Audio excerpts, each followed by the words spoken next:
welcome to Let's Talk. Clarissa, how are you? I'm doing well. How are you? Thanks for Oh, having I'm thrilled. I mean, I'm doing fine, but I'm thrilled to have you on the show because I'm sure a lot of us have heard about Pilates, heard good things about Pilates.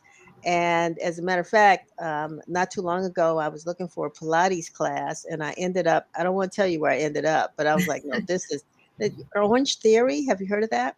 Oh yeah, that's completely different. That was not what I was looking for. So I'm still in search of, but I'm glad that you're here to kind of help us to understand this world of Pilates. So tell us what it is and how you ended up becoming, this guru when it comes to Pilates. All good things in my opinion, just they're it's a process and it takes time.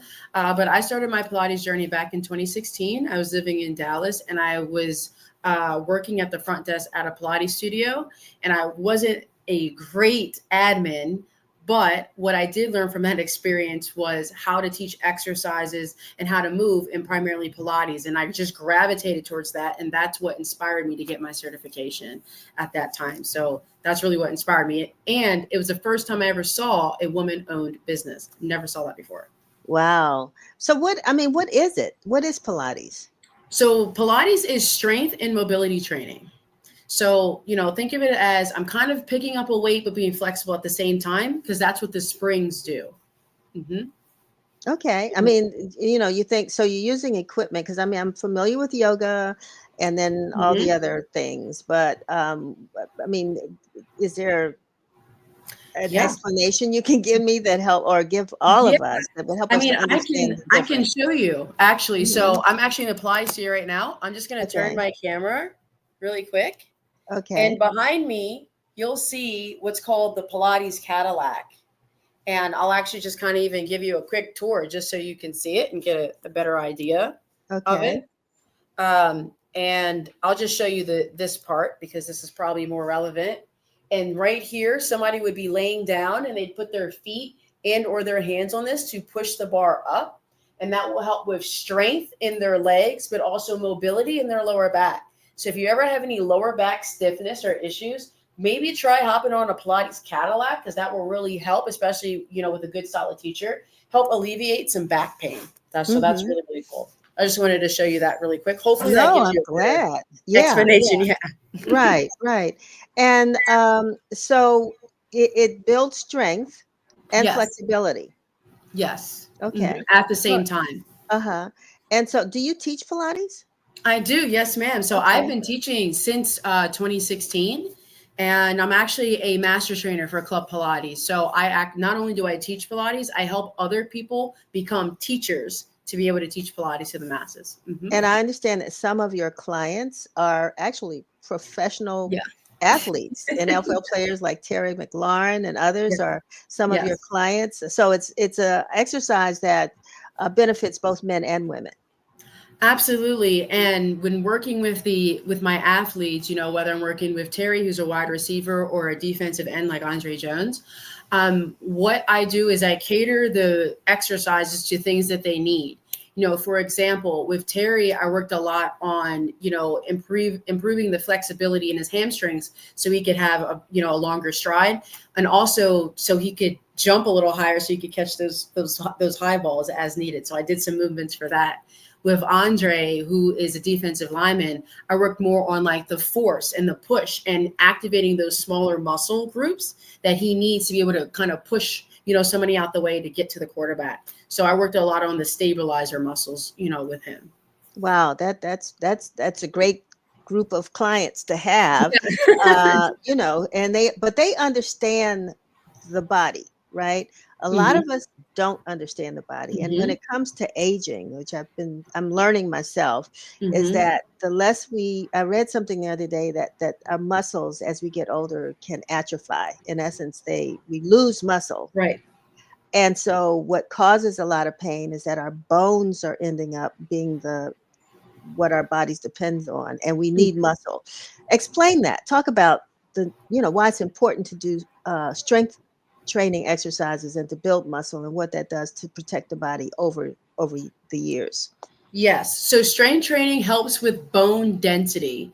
And so essentially, when you are lifting weights, whether it be, an actual physical weight or you're doing something with the springs, at a heavy load, what you're doing is chipping away at the bone. And so then when it rebuilds, it gets a little stronger each time. So that's why strength training is so important, not just, for older population, but mainly for women in general, because we produce so much estrogen that sometimes it does make it a little bit easier for us to have the muscle atrophy or start to lose some of that muscle toning.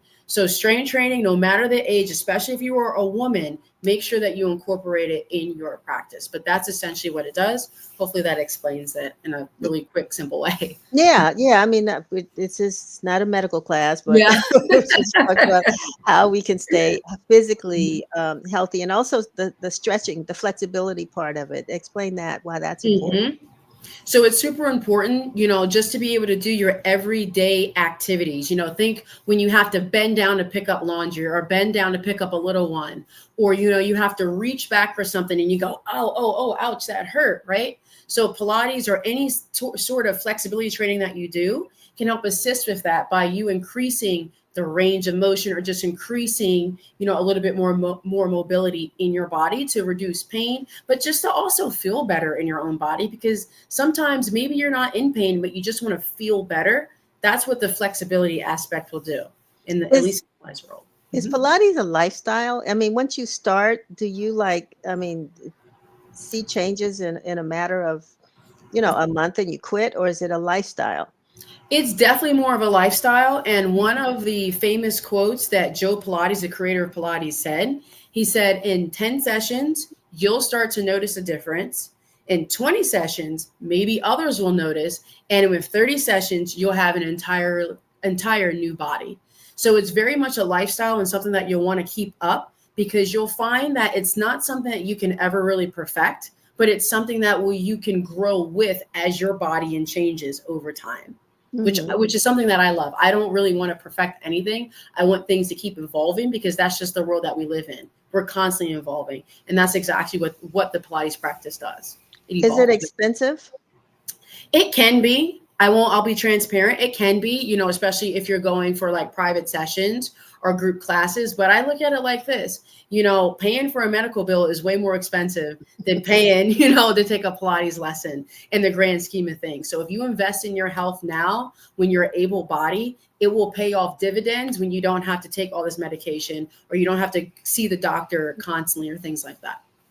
How would one? I mean, you're located in the DMV. You're located locally, correct? Yes, ma'am. Mhm. Okay. So, I mean, if one came to you, well, to you, I'm not sure where you are, but as one, people listening, they say, okay, I'm going to try this, the New Year's resolution thing.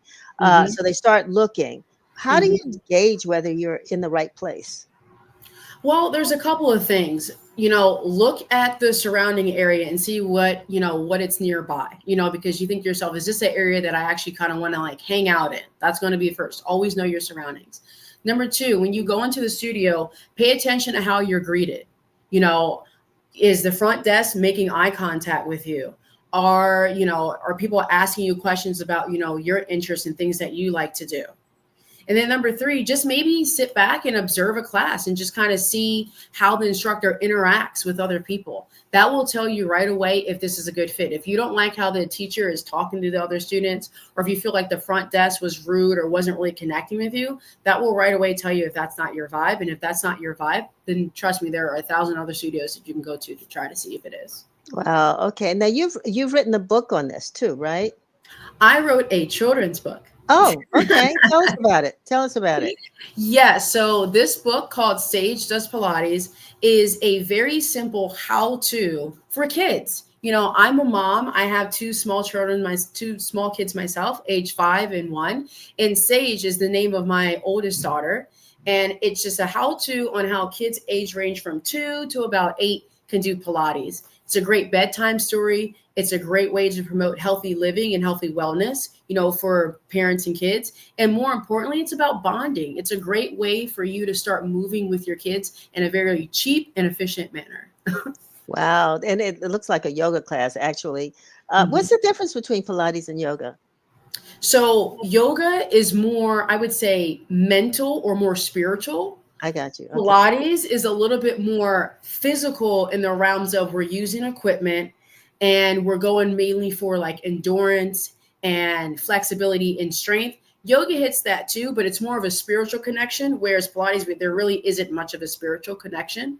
It's more about the physicality of the movement. It's more linear, if that makes sense. Yeah, yeah. And getting back to your children's book and exercising with your children, one of the things that, I believe is that when you start with them early, they may not keep it up, but they'll always come back to it.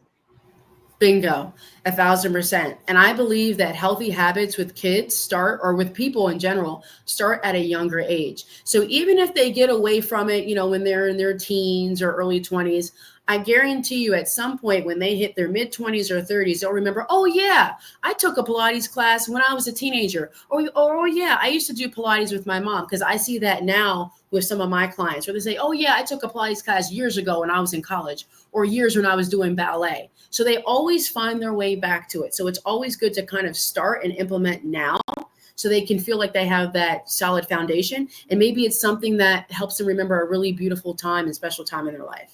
So, Clarissa, before we go, we just finished talking about all this food that we're going to eat for Thanksgiving and the holidays. What would you advise people to do after they push away from the table? I would advise them to find ways to start moving. So, say Thanksgiving is Thursday and you want to start moving again on Saturday.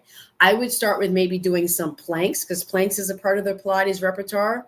And I would start doing some leg movements, whether you're using the reformer or even something on the mat. I would avoid, doing too many exercises or movements on your belly, at least right away, just because it might feel a little bit full. But I think the best course of action is to just start sooner rather than later. But always just make sure that that you feel up to it. That's more importantly. Wonderful.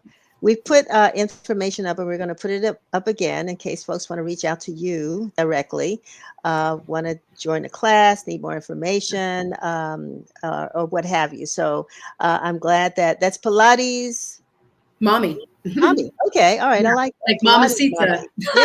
Yeah. I got it. So we want to thank you. Thank you very much. I'm going to do one little testimonial too. As a matter of fact, I was having knee problems, right? Was going to go to one of these places where they freeze you. I try everything. And in there, I talked to a guy and I said, what do you think about this freezing thing? He said, what's your problem? I said, I'm having problems with my knee. He said, let me tell you, go and take a Pilates class. And I guarantee you it will go away. And it did. It did. See? So I got a testimony, right? I love it. See, the proof is in the pudding. The proof is in the pudding. Clarissa, thank you so much for being with us, and have a wonderful, wonderful holiday. Thank you so much. You too. You do the same. All righty. Thank you.